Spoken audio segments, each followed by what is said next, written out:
বন্ধুরা, আজকে এত কিছু রান্না করেছি। আমার মহারানী আজকে এগুলো কিছুই খাবেন না। ওর জন্য সেদ্ধ ডাল করেছি, মুসুর ডাল কাঁচা লঙ্কা দিয়ে, নুন হলুদ দিয়ে। ও ভালোবাসে বলে ঘুম থেকে উঠে বলছে আমি ওই ডাল খাবো না। পেঁয়াজের পোস্ত ভালোবাসে, পেঁয়াজের পোস্ত করেছি, বলছে খাবো না। আর ডিম তো খাইই না। ডিমটা আমার জন্যই করেছিলাম যে আমি খেয়ে নেবো, নষ্ট হবে, কদিন ধরে পড়ে আছে।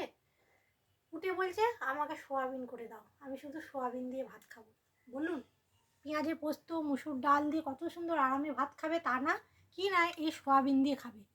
এই সোয়াবিন টিক্কা, বাটার তো ছিলই না, ওই সোয়াবিনকে ছিঁড়ে ছিঁড়ে মশলা দিয়ে ওই রান্না করে দিয়েছি, ওইটাই আজকে খাবে। খাক, কি বলবো আর বলুন, যেটা দিয়ে খেতে ভালোবাসে সেটাই খাক। বললাম ডালটা খা, ডালটা আমি আজ আর খাবো না, কারণ আমি মুসুর ডাল খাই না। ডিম আমি খেয়ে নেবো, পেঁয়াজের পোস্তও আমি খেয়ে নেবো, যতটা পারবো খাবো, বাকি রেখে দেবো। এই হচ্ছে ব্যাপার আমার ঘরে, বুঝলেন। এই অর্ধেক জিনিস খাবে না, তাহলে আমি কি রান্না করে দিই বলুন প্রত্যেক দিন? শুধু শুকনো ভাত আর না আচার, না একটু কিছু বেগনি ভাজা, এই দিয়ে ভাত খাবে।